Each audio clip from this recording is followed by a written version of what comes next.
भारत ने online game पर प्रतिबंध, जनता ने सराहा।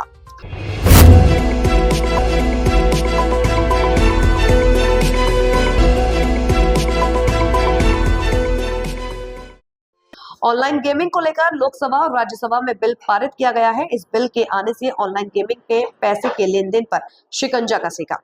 सरकार के इस फैसले को बरेली की जनता ने काफी सराहा है। अभिभावक और आम जन सभी सरकार के इस पहल की सराहना कर रहे हैं। उनका मानना है कि अब तक जो बच्चों को गेमिंग की लत लग जाती थी और उसमें जो पैसे की लेन देन की वजह से आर्थिक हानि उठानी पड़ती थी, उसे लगाम लगेगी। देखिए, सरकार का ये निश्चित ही एक अच्छा प्रयास है, क्योंकि कहीं ना कहीं एक हमारा एक बड़ा यूथ तबका, एक बड़ा युवा वर्ग जो था इन गेमों की तरफ जुड़ रहा था। आप अपना फ़ोन अपने पास रखिए और उसको स्क्रॉल करिए तो आप कुछ वीडियो देखेंगे, उसके तुरंत बाद ही एक ऐसा ऑनलाइन गेम का आपके सामने विज्ञापन आ जाएगा कि आप ना चाहकर भी उससे जुड़ जाते हैं।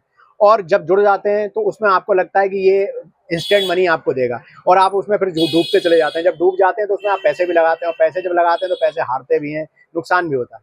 तो ये हम लोगों के साथ भी होता है, हम बड़े हैं। जबकि अगर आप बच्चों के इतर बात करें, बच्चों के लेवल से बात करें, तो उन्हें तो और जल्दी उनको प्रभावित करता है ये इस तरह के गेम और इस तरीके के विज्ञापन।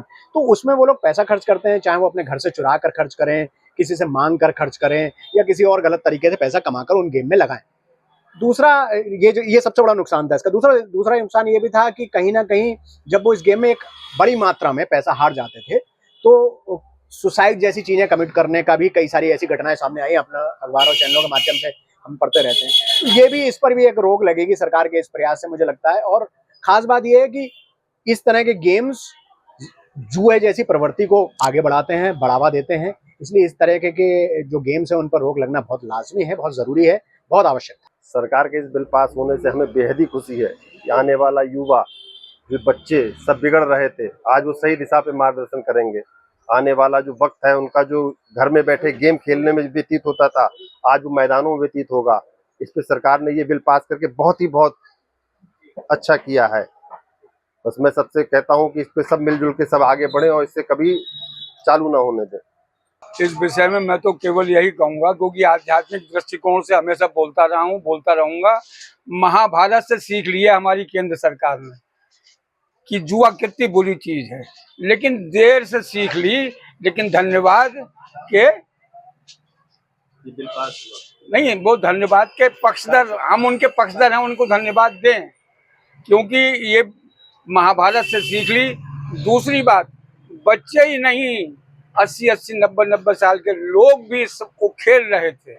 इसको सट्टा बाजार से जोड़ा जाता है। हम नौजवानों की तरफ को उंगली उठाते रहते हैं, जब देखो नौजवान। अरे नौजवान नहीं, वृद्ध लोग भी इससे जुड़े हुए थे।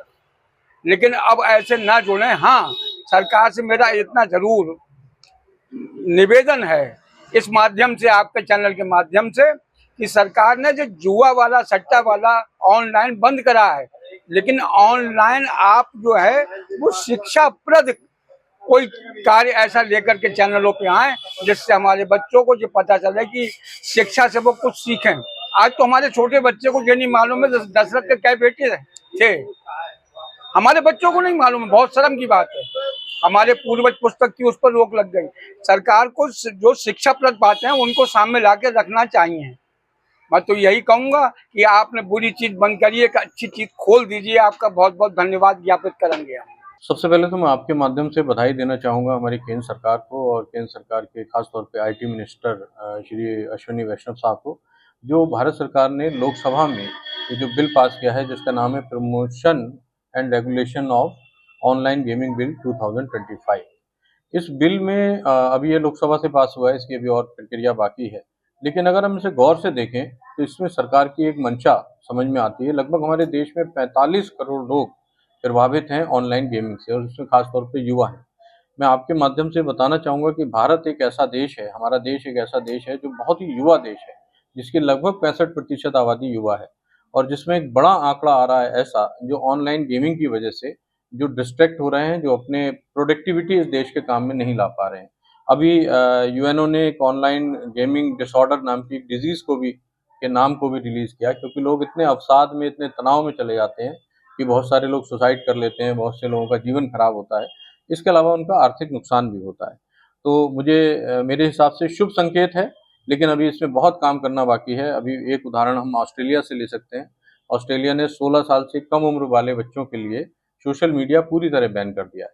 तो भारत सरकार को अभी कुछ और नीतियां ऐसी बनानी चाहिए जिससे हमारे बच्चे प्रोडक्टिव दिशा में काम करें। देखिए, मेरा मानना है दुनिया में कोई भी चीज़ फ्री में नहीं मिलती, और क्योंकि भारत की जो आबादी है, हमारे जो ह्यूमन रिसोर्सेज है, वो बड़ी संख्या में है। तो अगर आप देखेंगे तो पूरी वैश्विक ताकतें इस काम में लगी हैं कि किसी तरह से हमारी नेशनल प्रोडक्टिविटी को घटाया जाए। और उसका कारण ये है कि हमारे हाथ में जो मोबाइल है, इसके दोनों इस्तेमाल है, पॉजिटिव भी और नेगेटिव भी। लेकिन जो डार्क साइड ऑफ थिंग है वो ये है कि हमें फ्री में बहुत सी ऐसी चीज़ें उपलब्ध करा दी जाती हैं जो हमारे युवाओं को लत की तरह लग जाती है। उसमें ऑनलाइन गेमिंग एक प्रमुख चीज़ है। सोशल मीडिया का जो एडिक्शन है वो भी उसका एक प्रमुख कारण है। अगर आप सुबह जाएंगे और किसी भी हाईवे पे देखेंगे, मॉर्निंग में, इवनिंग में, तो लोग आपको रील बनाते हुए मिल जाएंगे। मुझे लगता है कि ठीक है, शौक में करते हैं कोई, ठीक है, लेकिन उतना समय अगर वो इस काम में लगाएं जिससे उनका जीवन बेहतर होगा, तो मुझे लगता है बहुत बेहतर होगा। इससे समाज में थोड़ा सा अच्छा संदेश आएगा।